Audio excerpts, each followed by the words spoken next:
ሁለት በሬዎች ጋጣ ላይ ያሉ አንዱ ሰነፍ በሬ ለጓደኛው አሁንስ መጠመድ ሰለቸኝ ቀንበር እላይ ላይ ተሸክሜ እስከመቼ ዛሬ ገበሬው ሊጠምደኝ ሲመጣ አመመኝ ብዬ ዝርርላለሁ ይለዋል። ጓደኛውም ቀንዱን አዘቅዝቆ በሹክሹክታ ተው ግድ የለክም እንረስ በኋላ መተኛት ብዙ ነው መዘዙ አትልገም ተነስ ይለዋል። አንደኛው በሬ ግን በሐሳቡ ጸንቶ ልክ ገበሬው ሲመጣ መሬት ላይ ፍንግል ብሎ አልነሳም አለ። በበሬው ሁኔታ የደነገጠው ገበሬ ታዲያ የቀየውን ሰዎች ጮሆ ድረሱልኝ ሲል መጣራት ጀመረ። ይሄኔ አጅሬው በሬ ገበሬው አዘነልኝ ብሎ በውስጡ ደስ መሰኘት ጀመረ። ከደቂቃዎች በኋላ ግን የተጠሩት ሰዎች ሲደርሱ ሁሉም በእጃቸው ካራ ወይም ቢላ እንደያዙ ነበር። በሉ ቶሎም ባርከው ከሞተ ጥምብ ይሆናል፣ በሉ እግሩን ሰሩት፣ ያዙ ያዙ እያሉ መጫጫው ጀመሩ። የገዛ አሳዳጊው እግሩን ለመያዝ ሲተባበር አየ። ሊያድኑት የተጠሩ የመሰለው ጭንቅላቱን በኃይል እያቃኑ አንገቱን ሊቆርጡት መሆኑን አወቀ።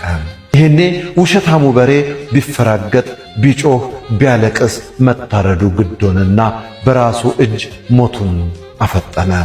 ይሄኔ ጓደኛው በሬ ቆሞ እያየ ሞኙ በሬ ሆይ መኙ በሬ ሆይ ከካራ መጠመድ አይሻልም ወይ አለው ይባላል። ወንድሜ እንግዲህ ስንፍና የሚያስከትለው ሞት መሆኑን አይተሃል። ዓለም ደከመው አመመው ደበረው ብላ አትረዳንም። የውሸት ስንተኛ የእውነት መሞቻ ቀንህን እያቀረብክ መሆኑን አትርሳ። ካልታመምክ በቀር በቻልካት ባቅሚት ተነስተህ የሆነች ነገር አድርግ ዋል። ባትሰራ ቤተ ክርስቲያን ሄደህ ጸልየህ ተመለስ። ተኝተህ ከቆየህ ጎረቤቶቹን እንደጠራው ገበሬ ሰይጣንም ድህነት፣ ድባቴ፣ ጭንቀት፣ ስንፍና፣ የበታችነት ሲልም ደሞ ሞትን ጠርቶ እጅንና እግርህን አስሮ ያሰናብትሃል።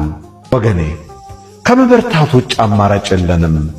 እንኳን አውቀን ለመተኛት ይቅርና አውቀን ወጥረን ሰርተንም ሕይወት አልቀለለችም። በርቱ። ቀናችን የስኬት ያድርግልን። ፈጣሪ ይርዳን፣ ይመቸን።